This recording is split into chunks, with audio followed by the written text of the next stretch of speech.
The Fujicast is an independent loading zone production. Kev, how are you liking the train strikes at the moment? Oh, that caused you problems over the weekend, didn't it? Oh. Yes. No, listen, I am all for fair pay and all of that kind of stuff. However, I was one of those people that was right caught up in the middle of it all, and it caused me a lot of anxiety. So I had a wedding on Saturday right in the middle of London, in Shakespeare's Globe. Oh, nice. Theatre. Oh, very nice, Kev. Of course, train strikes. Yeah, it's a nice place. Have you worked there? No, I haven't. I walked past it and think, I'd love to go in there, either to watch a play or to do something like an event, like what you did. Yeah, the wedding's not actually in the theatre. It's in the restaurant that's at the top that overlooks St Paul's.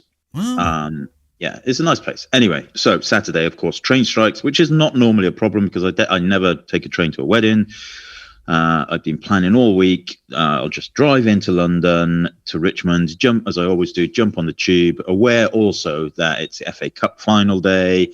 Elton John was playing in London. Beyonce was playing in London. So I thought I've got plenty of time and I'll have a nice meander over to East London and just kind of chill out for a few hours before I start. And it was a late wedding, so I wasn't due to start. The ceremony wasn't until 6 p.m. Oh, wow. Okay. So luckily I checked on the Friday, just thought, just double check District Line. And luckily, Transport for London, in all of their wisdom, on the same day as the train strikes, FA Cup final, Elton John and Beyonce, decided to do engineering works on the District Line. Oh. So District Line's closed. So my route in was catastrophically stressful. Oh, so it wasn't that the tubes were on strike. It was the tubes weren't on strike. It's just half of them were out of action. Oh, you chose to use. Well, there are other lines that would take you in that way, No, there's not. Yes, there are. Not from West London. They're all shut. Stratford's okay. Oh no, is Stratford on that line? No, Stratford's not on that line. But the Metropolitan line was down. Basically half of West London. And any of the stations that any of the tube stations that the mainline trains went through were also shut because of the train strike. So, for example, Richmond Overground wasn't working. So, in the end, I had to get the London Overground from Richmond. There was one train every 3 hours to Wealdstone Junction. Oh, right? No. Right, yeah. Guess what Wealdstone Junction's near? I've no idea. Wembley? I'll give you a clue. Manchester United and Manchester City were playing at the same time. Wembley, yeah. So I squeezed myself onto this train up to Wealdstone Junction. Then I had to get the Bakerloo line all the way back down to London. And at that point, I realised I would and I didn't finish. I wasn't finishing until midnight. So I realised I would never ever get a taxi back to my car in Richmond or an Uber. They just weren't going to go there. So I organised a Addison Lee, which was very late. Do you know, Kev, do you know, I could look all this story, it would have been made so much easier. Next time, give me your address and I will have you taken in like a package by DPD. The Fujicast. That's the way we'll deliver you as a package. Anyway, I got home at 4:45. You go home at 4:45. God, see? Yeah. If I'd have sent you as a package, actually, if I'd have sent you as Amazon Prime, you'd have got there. You'd have been absolutely fine. Somebody needs to design a drone, a wedding photographer delivery drone. What, to drop you in at the Globe? Yeah, pick me up. When you got on that coach, by the way, at Wembley, did you get on the blue coach or the red coach? No. It's not a coach. It's the London Overground. It's actually a train. But it's a coach. It's a train coach, Kev. A coach within a train. No, I don't know. I just got on it with a million other people from Manchester. Well, did you not notice that people were either shouting City or United? Did it not? There was no space for them to actually open their mouths. If they opened their mouths, another person would have fallen into that space. Well, I had a nice time. I watched the FA Cup final at home with the Pimm's in my hand. Look at that. I was thinking about you, clearly, as the whole thing was going on. I did watch it. I had time to watch the FA Cup final on my phone. Oh, you did? Because it didn't start till 6. I had plenty of time. I was in London plenty early. Yeah. Sat there in the boiling heat. Anyway, there we go. That was my weekend. Hope yours was all right. Yeah, much better than yours by the sound of it. Welcome to the Fujimoan. It's nice to have your company. Here we are again with your questions. Either send them into click@fujicast.co.uk or by Facebook. Kev looks after the Facebook ones in the Facebook group. I look after the ones on that you send in by email. We're a bit slight on the email ones. How are the Facebook ones going, Kev? We getting plenty of interest? Yeah, we've got some. We've got enough to keep us going. Oh, it's always good to have more questions. Don't worry, though. Yeah. Keep going. And today last week we looked at a film. This week it's a book. But it's not just a book. I mean, this actually does need a delivery van to bring it, doesn't it? It's huge to just bring it across your front room, Kev. It's massive. Absolutely enormous. London. Photographs by Richard Bryant. Introduction by Peter Ackroyd. He's a historian, isn't he? Ah, right. Okay. So London by who again? Richard Bryant. Richard Bryant. Not the Rocky Horror Show guy. That's not. Richard, that's O'Brien. That's Richard O'Brien. Joe, take a step to the left. Yeah. Put your hands on your head. Close, but not quite close enough, Kev. I'm not sure Richard Bryant has a voice for the stage. Right. Yes, let's go. Who's going first? You. Okay. From the email today, this one is from Stuart Palmer. Greetings. I'm more old than young, more outdoors than indoors, and more everything else than portraits. Why should someone like me consider using Fujifilm cameras? Thanks, Stuart. That was short and straight to the point. I'm more old than young. Well, I suppose, first of all, as we age, we don't necessarily want to walk around with 5 bricks on our shoulder, i.e. the kit weight. More outdoors and indoors. I suppose you can fit more into a smaller rucksack, and more everything else than portraits. I'm not quite sure why that would change you to Fujifilm. But the first 2 reasons I thought were quite strong, Kev. Yeah, I mean, basically, look, if you're more old than young, then you've been around, you've lived your life. Just buy the stuff that you enjoy using, whether that's Fujifilm or not, whatever, it doesn't matter. But just go with stuff that you enjoy.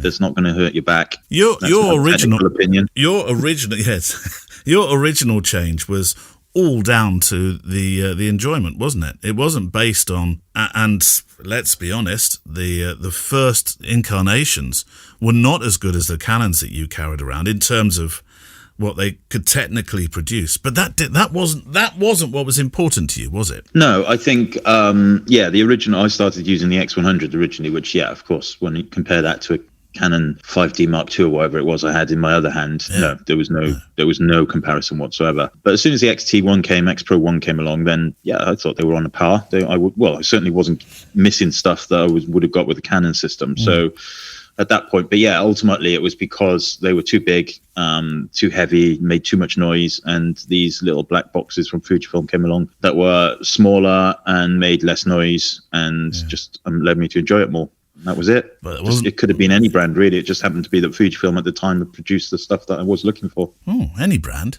What if Sony would have said, here, Kev? Well, they didn't have anything at the time, but if they had, I maybe have gone that way, yeah. Oh, this could well have been the Sony cast by now. I doubt it, because I don't think I would have enjoyed using them. No. But who knows? I may have done. I just don't think I could have got through the menu system.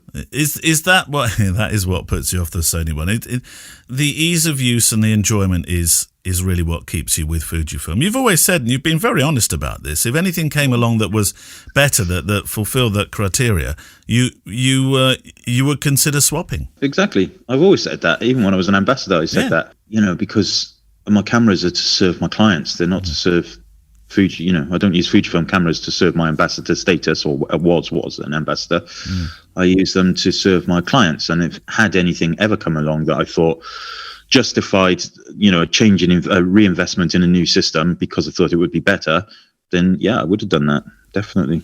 Well, still will. I remember when I was shooting the original Canon 5D. The leap between the 5D, that Mark 1, and the Mark 2 was massive.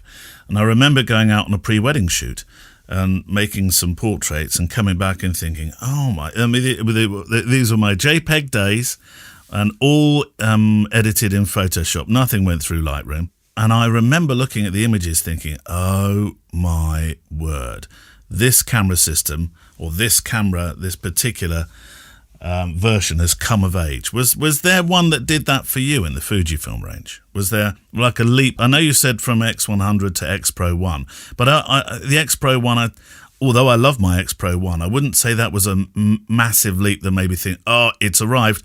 For me, that would have to be probably, and I only played with it for a little while, was the X Pro 3. No, I'd say the X Pro one because Really? Yeah, because it was. I already knew by using the X100. Remember, the X100 was the original one. The next camera along was the X Pro one, which came about 14 months later, I think. Delivery was about 14 months later. So I knew that being able to see an electronic viewfinder, having much lighter cameras, all that kind of stuff, that's what I wanted. I already knew that the X100 was allowing me to get pictures I couldn't get with my Canon system. I couldn't get close up and be as discreet as I wanted to be. I couldn't get those kind of emotional type pictures. At least I couldn't get them as easily without interfering with the scene, which I don't like doing. So when the X Pro came along with those 3 launch lenses, 60mm, 35 and 18, that was it. And I remember it happening. I did a review. I was reviewing that system for Professional Photographer magazine. And I took it back to Archant House in Cheltenham, dropped it off. And at the same time, on the same day, I put in my pre-order to Wex. I think I used Wex at the time. And just knew it. I just was like, this is definitely going to be it. And then I worked with that and my Canon system for a short period, and then not long after that, I took all my Canon stuff and sold it off. Sold the lot. I'm going to rewind a bit. And when I said X Pro 3, it was the XT2 really, because I use that a lot. That was the moment where I thought, these can do what I need them to do. I didn't feel that about the XT1, I have to say. But right, in terms of what you might suggest, Stuart, more old than young, more outdoors and indoors, and everything else than portraits. What would you suggest maybe as I mean, it depends what he shoots, of course. So this might be an impossible question to answer. But what might you say to him, Stuart? Have you tried X? Which X would it be? Well, it's hard to know if we know if he's got any cameras or not at the moment. But I really like the look of the new XS20, which has been announced recently, but nobody's got yet. I reckon that's going to be a good camera for a lot of people. Yeah, it's it's small, it's interchangeable. It's got great, if you're into any kind of video stuff, it's got amazing video capabilities. I think that's going to be a good seller for Fujifilm XS20, and that's probably where I would be, because it's not, you're not paying the premium price, you're not paying your £1,700. You're paying, I think you'll be paying about £1,200 for that. So that's probably where I'd be looking, or what I'd be recommending people look. Right, before we go to the next question, Kev, we should mention our friends at pick-time.com who sponsor this program. Thank you, as always, for your support. It's going to be important this summer, Kev. Lots of weddings between you and I, things to put up, sales to make, although I feel it's going to be a bit of a competition now. You've got a £600 sale. That's what we're all aspiring to now, Kev. Yeah. Well, I know. I was reading so PicTime have got a very active Facebook group as well. And there's some people in there that are doing thousands and thousands and thousands, mostly Americans, because Americans tend to buy prints a lot more than UK people. But it's a great platform and very successful. So thank you, PicTime, for your continued support of the show. 1 month free with the code FujiCast. All in capital letters? Yes. Yeah. I wonder why it is that... I don't actually know whether that's the case or not. Well, you just do it, just to humour us. I wonder why it is that American sales are better than UK sales as an average, it seems, for weddings. We're making a great sweeping generalisation. And please feel free to write in and say, hang on, I just did X, if you're a British wedding photographer. Yeah, absolutely. It may well be because we're more in the documentary realm where people typically don't buy, there's no beautiful portraits, editorial stuff, or less of them. Yeah. So maybe we just don't see it that way. But I certainly get sales and albums and all that kind of stuff. But looking at that thread in the PicTime group, Facebook group, that there does seem to be that Americans tend to, in my opinion, from what I see, tend to to value prints more than we do in the UK. In terms of weddings, of course, if you're using it for portrait work, then it's a different kettle of fish altogether, isn't it? Yeah. A valuable tool for showing your wares, showing your weddings. And, of course, it comes with all those sales additions as well, such as reminders. This is one thing I don't use too much, which I should do. Reminders when it comes to anniversaries. Yep. anniversaries. You can also do Christmas, Father's Days, all of that kind of stuff. Yeah, it's got all of that. Well, automations they're called in PicTime, and if you dig deep into the automation system, you will be mightily impressed. www.pic-time.com, and thank you for your support. We will, of course, have a link on the website as well. We will. Right, Kev, yours from Facebook. Yes. Where is it? I did have it. Here we go. All right. So this is quite a long one from Daniel Parks. Settle in. Yeah, settle in. I haven't read this yet either, so you'll have to edit out all I love your planning, Kev. misnomers. And I'm only actually digging. So this is from 4 weeks ago, and Daniel did send me a bit of a rebuttal on Messenger yesterday saying, what? Well, he said, I have put a question in, but it hasn't come up yet. So, pull your finger up, Mullins, and read it. Yeah, put your finger up, Mullins. Hi, both. This is a deep one. I once heard the saying, in quotes, "It is possible to be a masterpiece and a work in progress at the same time." I liked it that much. It's up on my wall at work as a humbling reminder that there's always room for improvement, and that even people who look like they're super confident and established probably feel like they're still honing their craft. To my non-photographer friends and family, I'm an expert, yet compared to my peers, I still feel like a newbie. I recently shot my first full-day wedding, and soon the images will be out there for all to see. I was a nervous wreck in the week building up to it. I think it went okay, and of course, it was a relief to get it under my belt. But it did get me wondering if I'll be any less nervous when the next wedding comes around. We all know the battles we face with imposter syndrome when we're first starting out. So my question to you both is, was there a defining moment for you in the early days when you finally felt like you'd made it? Was it as simple as shooting your first wedding before you considered yourself a wedding photographer? Or was it when you had a certain number of bookings in the diary? I've now shot 3 smaller weddings and 1 full-day wedding with 2 more bookings in the bag, but it's only a side hustle for me at the moment. I don't feel like a wedding photographer yet, as I very much feel like I'm still at the fake it to make it stage. Do you think this is a natural part of the transition? Oh, absolutely, I do. I said for, I don't know how many years. I mean, I've been shooting, next year will be my 20th year shooting weddings. By the end of this year, I'll have 960 something under the belt. And I spent the first 5-6 years, maybe longer, Kev, maybe the first decade, feeling a bit like a visitor at times. I'd come out of my first love industry, which was broadcasting. The thing I'd always planned to do in my life, the thing I loved more than anything, and that first, my career roughly splits into 2 halves, funnily enough. Although actually now photography's overtaken the broadcasting. But for that first 5 to 10 years, Kev, I felt like a visitor. It was that, I'm doing this until broadcasting. I go back into it and find that job, back into radio, doing that thing that I did before. I'll be here for a little. But by then I'd shot half that amount, 500 weddings. I think it's a natural feeling, isn't it? There was a singer friend of mine who's been singing, not particularly famous, but been singing for years and years and years, but still worries that they hit bum notes all the time. And then you'll listen to him and you'll say, no, that was amazing. And say, yeah, one day I'll make it. Yeah, I think, so I remember Daniel, when he did shoot his first day wedding, I knew that he was doing it. So yeah, oh God, so you followed him through the process. Oh, I was messaging him saying, I hope you're all right. He was great. And I've seen the pictures, I saw them yesterday, and they are very, very good. A damn sight better than the ones I did in my first wedding, that's for sure. Anyway, yeah, I mean, blimey, yeah, absolutely. I still crap myself before every wedding. I'm still really anxious. I'm still really nervous. Really? I'm at the right place, the right time. Right, okay. Get the names right until I knock on the door and they open the door, and what looks like a bridesmaid or a mother of a bride opens the door. I'm convinced I'm at the wrong place. Oh, okay, so your fears are not that you can't shoot the wedding or do what you do. Your fears are that you've got the wrong day, the wrong bride, the wrong event, the wrong...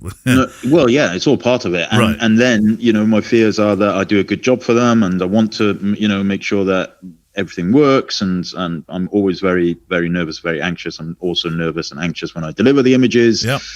All of that stuff is totally normal, and I think that if you don't have that, then you kind of lose a little bit of something.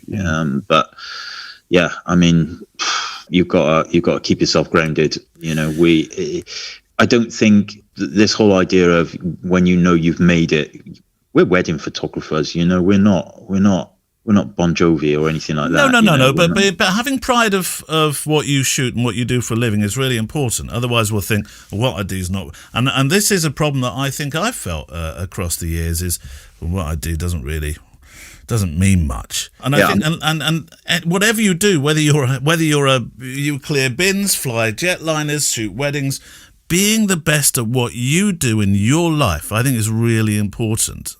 Yeah, but I think the twist on the question is, how do you know when you've made it? And like in terms of, comparing yourself perhaps to other photographers and stuff like that. There is none. We are all wedding photographers of sorts, and there is no capacity in my brain for anybody or anyone who thinks that they are better than other people for any particular reason. Of course, there are people that are better than others, and that's a subjective statement that other people can make. But as yourself, as a photographer, if anybody, I know people, I know photographers who kind of assume that they're like the best, and they become very nonchalant with it, and very. That's a coping mechanism. It's not a coping mechanism. I reckon it is for them. I reckon that's the way they cope. Narcissism. It could be narcissism, but the two are very closely allied sometimes. Coping and narcissism are more bed partners than you appreciate, I think. Well, whatever. I don't want to get in that bed then. But anyway, like big-headed it's warm, people. Kev. It's a big bed. Big-headed people who think that they're better than everybody else, And I think you can, like I said, I think you can make those kind of grand gesture statements if you are in a very, very massive industry that is very public-facing, like I don't know, music, for example, or whatever, But for us, no, we're just going. We're all crapping ourselves that our memory cards won't fail. We're all worrying and want to get home at the end of the night on time, and we all want to do a good job, and that's it. So Daniel, you should always, every wedding you go to, you should, in my opinion at least, should still be a bit anxious, no matter how many. Neil's done nearly 1,000 weddings. I've done nearly 700 weddings, and I think we both are pretty grounded. I'd like to think so. Do you know what? I think it would be really interesting, Kev, to not just wedding photographers, but all photographers, whether they shoot food, weddings, social events, portraits, whatever, to ask them what their biggest fear is. I mean, you've outlined some of your fears, and some of those are social fears. We all have our fears, don't we? It would be really intriguing to know. And sometimes you need that vindication, don't you? As somebody who's new and out the traps, you think, oh, it's okay. I'm just like Kev. I'm just like Bob. I'm just like Josephine. They have the same fears as I do. It's okay. That's the vindication I needed. Yeah, and they are all like us, all the guys are there on any bloke who's, especially bloke, and this isn't a kind of sexist statement, but will know what I mean when I say that if you were photographing a wedding on Saturday afternoon, you'll be worrying about whether your armpits have got yellow stains under them, and whether you should put your jacket back on, and whether you're going to get fed in a couple of hours, and all of that stuff will be happening. And we're just normal people, and that's it. Kev's main worries: stains and lateness. Yep. Or wrong day. Oh God, Kev. A mile in your shoes. That's a very good question, though. There used to be. I like the idea of putting signs up, affirmation signs in front of you. I think it's a really good idea. Well, the first radio station I worked in was one called Chiltern Radio, which was one of the first, actually. No, it wasn't the first. But they used to. It was an old school building, wonderful place at Dunstable, and they had the studio was one of the old classrooms, I think, in that sort of block. Anyway. Above the studio window, it had a big sign, and it said, "This is entertainment. Be entertaining." I always remember that sign. So I think affirmation signs in your room are a good idea. Right. This one is from Andre Ledal. Dear Neil and Kevin, hi from Bergen, Norway, and thank you for your highly entertaining and excellent podcast. I've listened to you a long time, even before the COVID daily shows. He's blocked out some of the letters in COVID. I don't like that. Sweary word. I know, it's the word that shall not be mentioned. I guess it was about time to write to you, and I remember how delighted I was to discover a podcast about the camera brand that re-sparked my joy of amateur photography. It was also a pleasure to have you, Kevin, visit my camera club virtually last year. Were you a Norwegian visitor?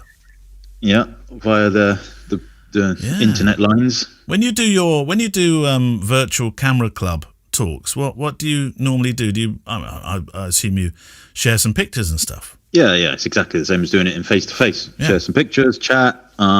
Usually there's one person who's fielding questions rather than, obviously being able to speak to everybody in the audience. But yeah, that's basically it. Yeah, it was fun.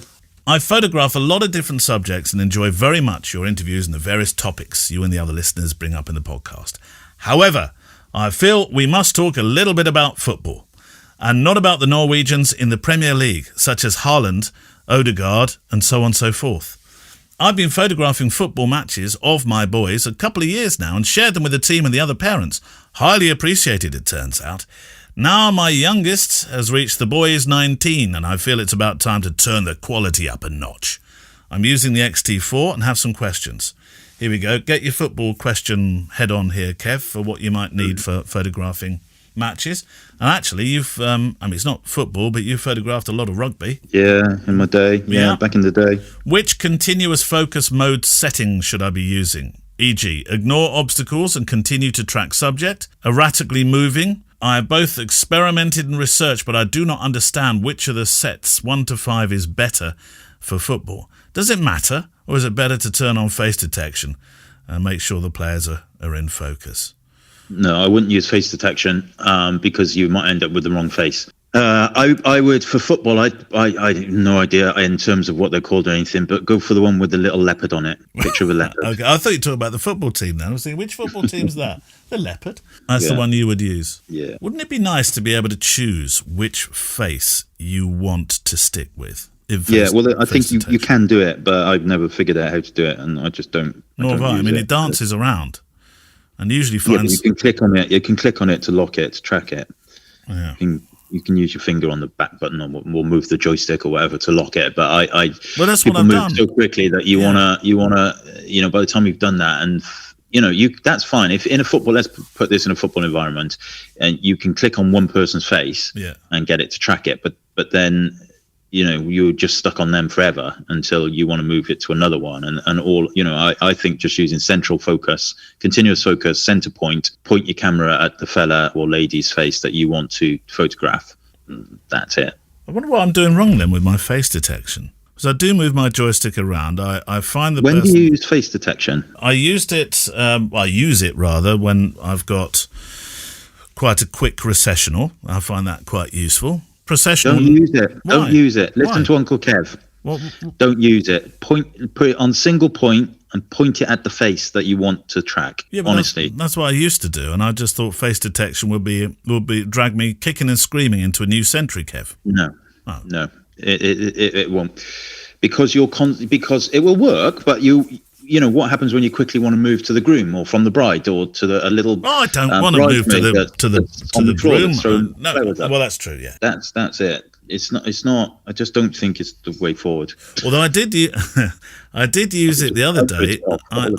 I used a very. Now I know you won't have worked this way, but I thought, I wonder. I had a particularly long dancing set, and I thought, right, I've got the pictures I really wanted, and I thought, right, I'm going to experiment a little bit now.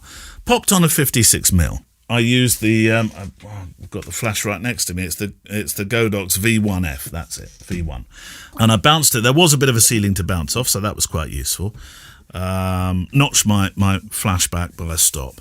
And then I thought, right, I'm going to use face detection, and I'm going to shoot through the crowd at dancing, because this crowd were particularly, when you do a wedding and people feel a bit awkward about you being there in terms of on the dance floor, when you think, they're like, oh no, I've got 2 left feet, don't, sometimes people don't care, do they? You can go on the dance floor, make loads of pictures, nobody cares. Other times it's like, you just know it, you can feel it after all those years, you don't want me here. So I was shooting through the crowd with a 56mm, bouncing my flash and letting the letting the face detection find the interesting subjects, and it works so well. I thought, I've never done this before. Well, of course, I've never really had cameras in the past that have had face detection. But it was a really good... I thought, I must tell Kev. Then I remembered you don't like flash. No. But the same principle will work with any kind of lighting, really. The Manfrotto. Well, it would if you got enough light, yeah. But in terms of the fact that it was really dark and I couldn't stick lights up on poles. Anyway, you had a second question. Coming from Canon, I've been using my 70 to 200. This will be the f4 lens, so the one that's not as heavy as that beast of a 2.8, with a Fringer 2 Pro adapter. So it's Fringer. A Fringer, is it Fringer? Yeah. I don't know. This gives me nice pictures, but many are out of focus. Would I benefit from using a Fujifilm lens instead? Quicker, more accurate focus? If so, which of the affordable lenses would you recommend? Yeah, definitely. Will the Fujifilm lenses, rather than going through an adapter, will be better. 100%. So 50 to 140, obviously, if you want to have a 70 to 200. Yeah, essentially that's your kind of replacement lens. Yes. So you can. I'm just looking at them now. You can get them used for about £750, 50 to 140, f2.8 WR OIS, sexy terms they use. That's it. And would the sport finding mode benefit me? Last question, other than being able to observe the action outside of the frame. I think we kind of covered that, didn't we? Well, so the sports finder mode is slightly different. The sports finder mode it will give you a frame outside where you can see more outside of the frame, but it obviously crops the image when it comes in, but you can shoot at a much faster frame rate. Yeah. So depending a little bit on where you're positioned in terms of the football, how active the players are, that kind of stuff. That's what I would say. I'm photographing in a couple of weeks' time the European Judo Championships up at the British Judo Excellence place in Warsaw. Yeah. And I'm thinking I'm going to probably use the 50 to 140 and sports finder mode for that. Why are you not in it, Kev? Why are you not competing? I'm too old. It's juniors, under 21s. Otherwise, I'd have been in there. You'd have been in there, yeah. Thanks, Andre. And right, books. We got a tome of a book this week. A great big huge thing. Can you just using your huge judo muscles, bring it across there. What do we have? All right, so it's called London, photographs by Richard Bryant, introduction by Peter Ackroyd. And this is something that I've had on my shelf for a long time, actually. And I think I probably had this even before the days when I was a photographer. Oh. I think this is something we got when as we left London, Gemma and I, when we lived there. Anyway, I'm just trying to look at the publication date to try and verify that, but the pages are too big. So I'm going to have to move my microphone and stand up like a proper radio DJ. This is obviously something this is a book that Shifter Brick didn't believe should still be at your home anymore. Correct. This is one of the ones that didn't make the cut. Yeah. Cast out. Richard Bryant's London is a fitting love letter to a city with an unparalleled history and an inimitable. How do you say that word? Inimitable. Inimitable. Inimitable. Inimitable. Inimitable. What does it mean? Tell me what it means. Inimitable. It's of a style. It's of itself. Something special of its own. Okay. Inimitable. It's a fitting love letter to a city. I want to hear you say the word. I want to hear you say the word. And is unparalleled to any other, and a tangible soul. Oh, okay. Following the path of the river, this book moves across London from the bucolic, west, relating to the pleasant aspects of the countryside and country life. Bucolic. Right, okay. So this book moves across London from the lovely west to the postmodern east, yes. From the beautiful villas and gardens of Notting Hill through Fitzroy Square and Georgian London and the Roman ruins of the city and the post-industrial landscape of Battersea and Greenwich. These spectacular photographs capture every aspect of London, from the distinctive beauty of the royal parks to the formal splendour of Whitehall, and from the London Eye and the Houses of Parliament to charming Fenchurch Street. Yeah, Fenchurch. I know. I used to go to that station all the time. Fenchurch streetscapes unchanged for centuries. Yeah. And obviously, we'll look at the modern buildings. I mean, if it's looking at the eye, it's going to look at the Shard and the Gherkin, isn't it? And the walkie-talkie. Yeah. Or maybe the walkie-talkie not then, probably. The Shard?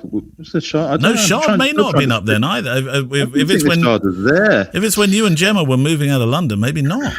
I'm not sure. So this is it's a limited edition of 5,000 books.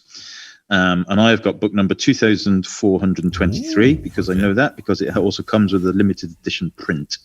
And I've got a beautiful print of the Tower Bridge and the thing in the background, the one that does look like a cigar. What's that one? The gherkin? That's the gherkin. Yeah. Okay. Looks like a gherkin. Yeah. Anyway, yeah, it's an enormous book, and I have just looked. It's not available on Amazon.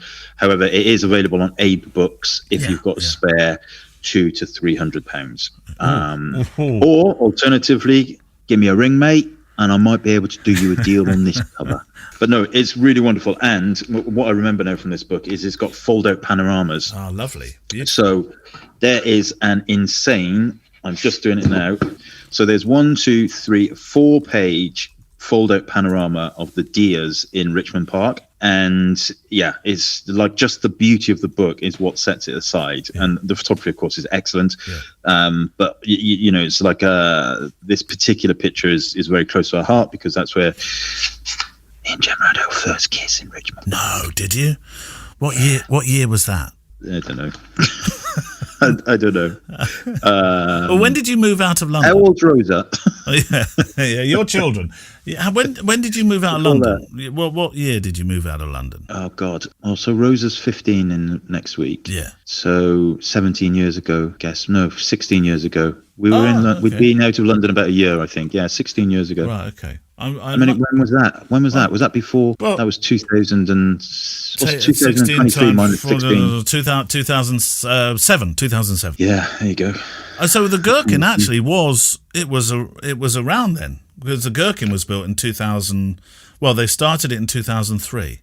Yeah. So the gherkin was well, hence being in the book. It's a lot. Isn't it funny? It's a lot older than you think. Some of the no, absolutely. Well, it's like the millennium. It's like the London Eye as well. You always think that's quite a recent thing, but obviously that was there for the millennium. 1998, wasn't it?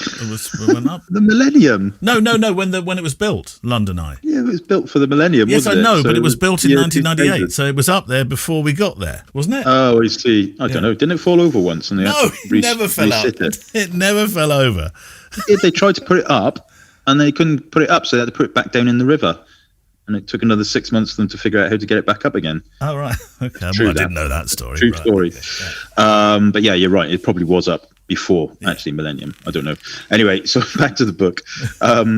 So I'm just scrolling through, and honestly, this is the kind of book that you're not going to get this if you don't know London. Yeah. It's a nostalgia book, really, more than anything. And I wouldn't say particularly that the pictures are like of magnificent art, but they are pictures that will remind you of things. And I love looking in it's inside. There's no text with any of the images, so you don't actually know what's going on. There's no history with it. Right, okay. West to east rough flow. And then we're moving through to Trafalgar Square, some long exposure stuff in Trafalgar Square, nice. And with the older versions of the electronic signs that are there at that point. When they used to have to put bulbs, bulbs in them. Yeah, not that long ago, but different. Just slightly different layout. Telephone box with somebody actually using a telephone. Yeah, if you can believe it. It's funny when we were in London, Kev, and there was the red telephone box right in front of Big Ben. Well, it's not called Big Ben, is it? Actually, it's the Great Clock of Westminster. It's the bell that's Big Ben, isn't it? But that's right. But we were taking some photographs of people that they just stood by the old red phone box. With we'll call it Big Ben, with Big Ben in the background. Yeah, because it's the perfect view with the red telephone box and Big Ben. Perfect. London iconic shot. There's a great set of pubs through the West End, mostly of pubs, night scenes outside pubs, which are great. I love that. Keep looking to see if I can see myself in any of them. And then we move through Covent Garden. Look, Radio 1. What's it called? Wogan House now, isn't it? But what did it used to be called? Well, it used to be. Well, I don't know what one you're looking at, but it used to be House. Egton House, and there's Broadcasting House there as well. Broadcasting House, that's the one. That's the one. That's the one that's now Wogan House, isn't it? No, that Wogan House is around the corner. Great Portland Street. Anyway, there's a Banksy. There's the Regent's Park Road Banksy. There is so this is the Whispering Gallery in St Paul's. which really does work, actually. Have you ever been into St Paul's and tried the Whispering Gallery? No, I've never been in there. It really does work. You can with slightly high, slightly more than a wisp, but it really does travel all the way around. It's amazing. Here is the Millennium Bridge, the wobbly bridge that I walked back and forth many times on Saturday waiting for my wedding to start. And Covent Garden, all the way through. Anyway, it really is a very beautiful book, very big, and only I would suggest if you are a Londoner or ever lived in London, would you? I mean, that's a bit disingenuous. You might actually just think it's amazing. It's history. Really it's like those fantastic books of New York that I love from the 80s in particular. Yeah, I suppose the point I'm trying to make is that the photos aren't, there's no, he hasn't gone at dawn to get the best light or anything like that. They're beautiful pictures, but they're not, you wouldn't unnecessarily buy this, to get joy from the photographic skills, if you like, but you'll get joy from the locations, the memories, the nostalgia, that kind of stuff. What's your favourite building in London? What's the one where you think, this just says London to me? What that Skyline building? I don't know really. I mean, I lived there for a long time, but I was young, and it's interesting because when I walk around London now, the things that I see tourists staring at are things that you just used to walk past every single day. Yeah. Okay, so probably it would be the Argyle pub on Argyle Street. It's a pub. Yeah. So it's not Tower Bridge or Buckingham Palace or the Palace of Westminster or yeah, but you said for me, so yeah, that's true. Yeah, it's a pub. Yeah, to say the Argyle Arm on Argyle Street. There we go. If you come to London, you know what to do. Head to the Argyle. That is Kev's spot. Yeah, many an hour spent in the Argyle, I'm sure. Or you can pop around the corner to the Cock on Great Portland Street. That's also a nice pub. Right, that's where we'll leave it. So the book is one that you'll have to go looking for a little bit, but it's certainly a wonderful view, a wonderful scape of London. It's really heavy. It really put it back over there before you damage yourself. So the original RRP on the back was £100. Blimey! See, that's what it tells you about Yeah. If it's the RRP's £100, it's going to be a future keeper. I mean, books still retain value, don't they? Yeah. Well, yeah, mostly. Sometimes they don't, but yeah. They do generally. Yeah. If you so 8 books, this is now anywhere between £280 and £350. So photo books can still be a good investment, obviously. Yeah, definitely. But it depends on the condition and all of that kind of stuff, doesn't it? I'm just wiping off a little bit of Monty mess from the cover of this one. That's just made it £52.70 if you want to buy it. Right, back to your questions. Shall I go, or have you got one out of while you're clearing up Monty's mess? That's a horrible thought. Do you want me to read a question from the emails? Go on then. Yeah, go on. Right. Jeffrey Ragel. Good morning, Kev and Neil from America's Great Pacific Northwest. I have a question for you that may be worthy of discussion between the two of you and or even a guest. When does reportage photography become advocacy photography? I'm not speaking of a situation where the photographer was in a location that only allowed for certain images to be made, but rather where a person is intentionally omitting images or not making images that do not align with or promote their agenda. In other words, the truth is not being shared, and it doesn't seem right to say that this is reportage, but it's something else. Over the last 5 years, for some context, so here in the US, I've seen more and more people sharing images with stories that seem to, they don't tell the whole story. Often this has been done by those who may not be true professional reportage photographers, even though they will wear a press label to try and fool others. When the missing images or details are seen, the whole story shifts and takes on a very different perspective. And the previous imagery seems that it can no longer be trusted. This whole thing about trust now, reportage, I mean, let alone AI rearing its head now and people beginning to suspect that they're not, they're seeing something that the architect rather than the photographer of a picture wants you to see. So what do you think about that, Kev?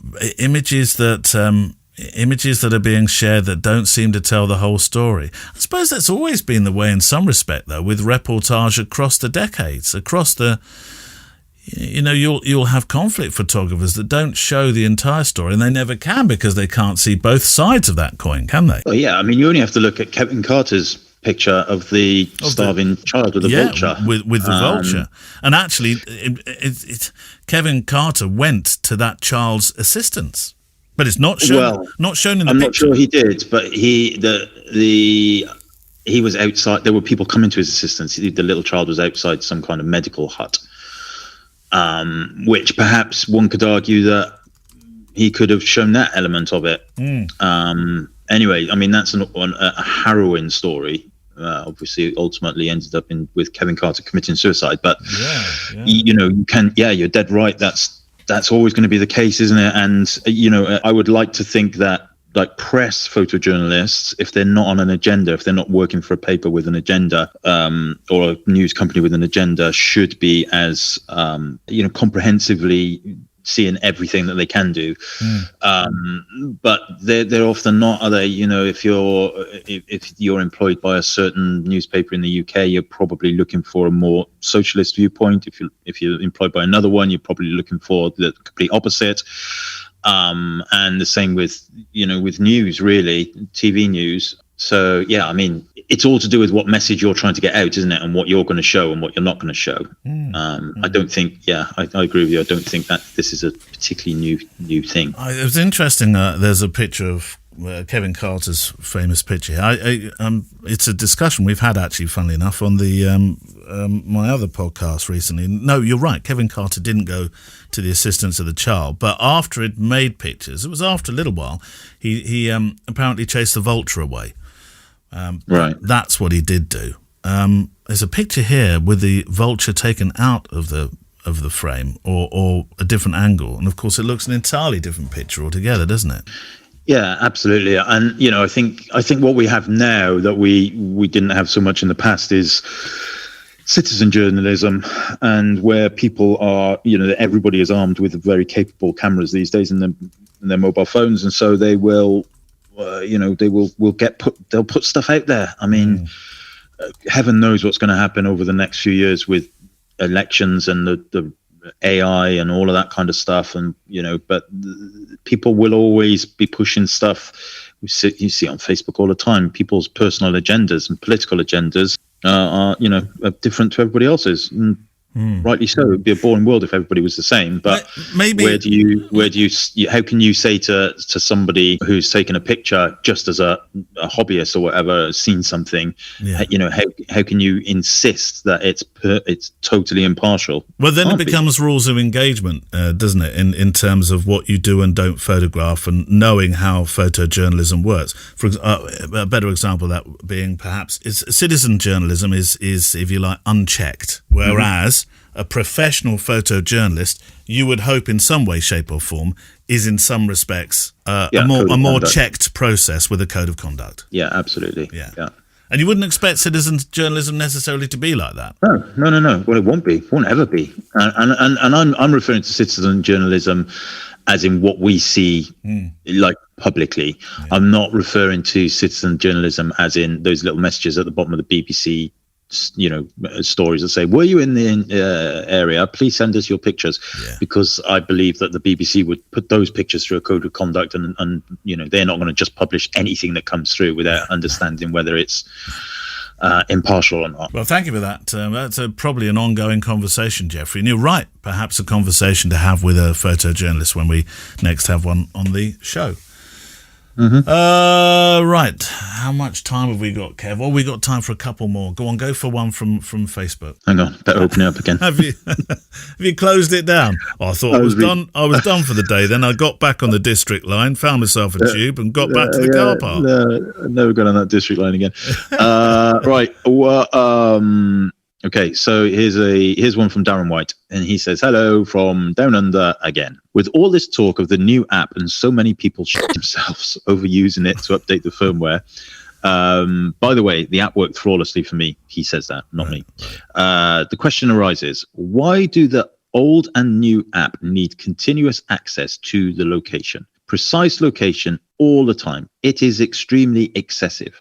I understand that you may not know yourselves, but someone at Fujifilm that listens to this show may well tell us. and not the bullshit answer that is required even when the app is not in use. He does sound very angry. Now listen here, mate. About this app. Yeah.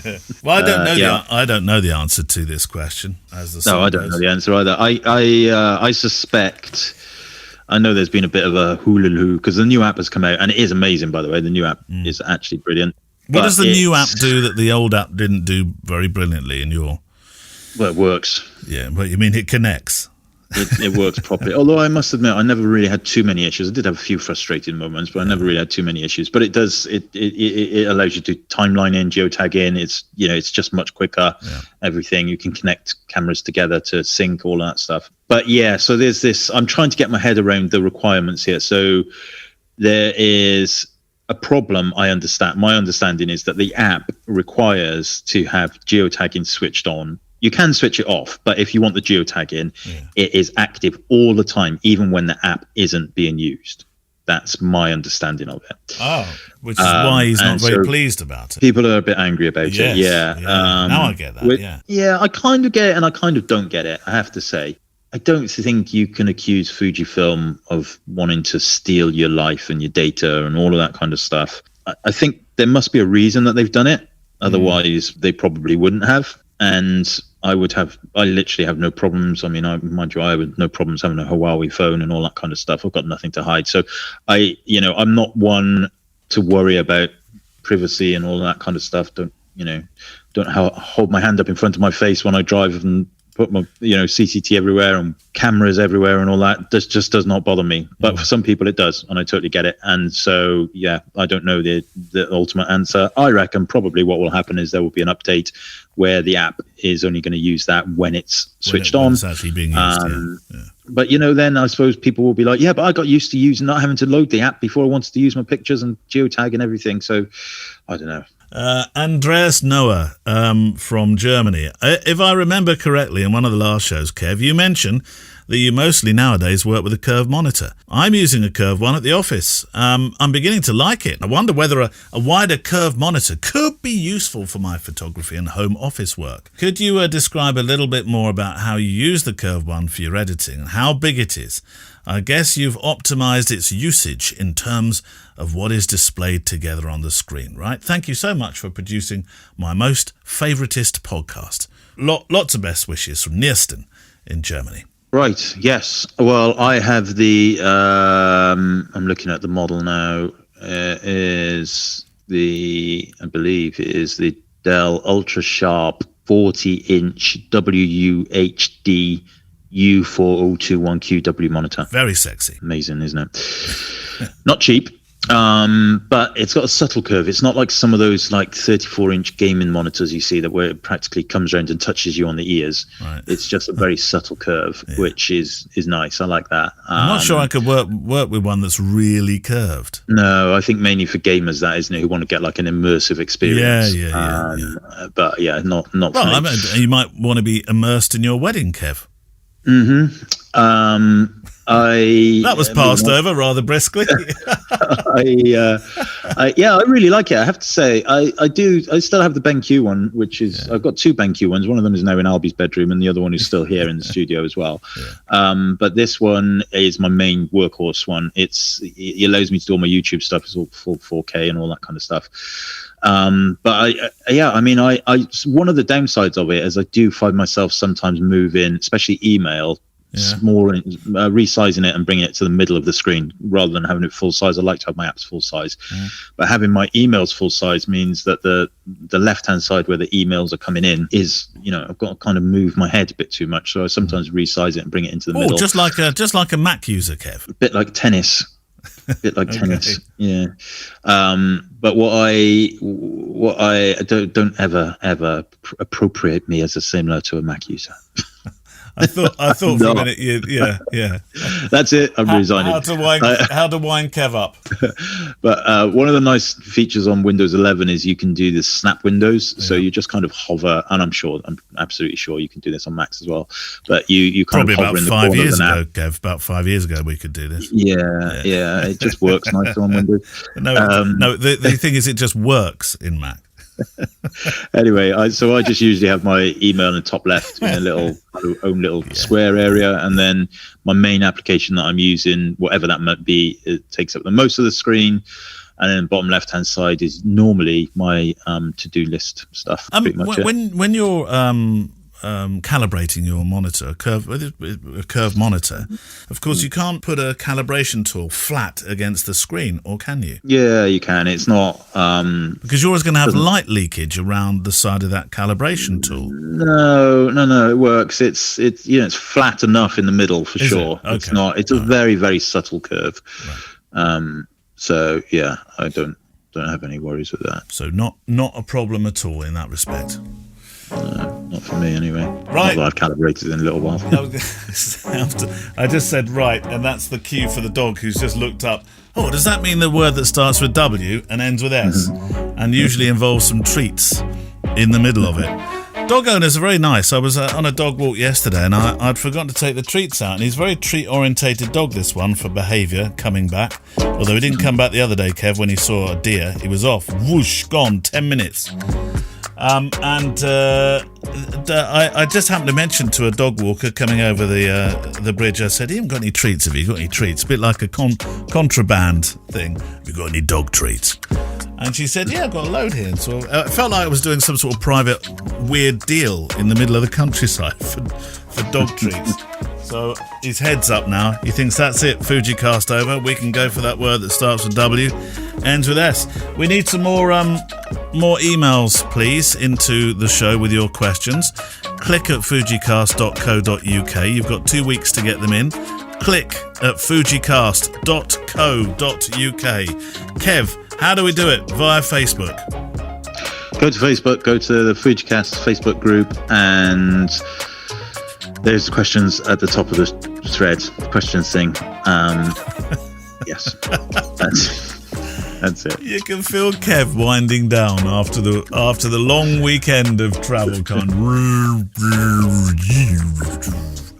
Right, that's it. We'll speak to you in a couple of weeks' time. Bye-bye. The Fujicast is an independent loading zone production. Email the show with your questions and words of wisdom to click@fujicast.co.uk. Email any complaints and political nonsense to our wives, who will deal with your comments in their own good time and in their own good way.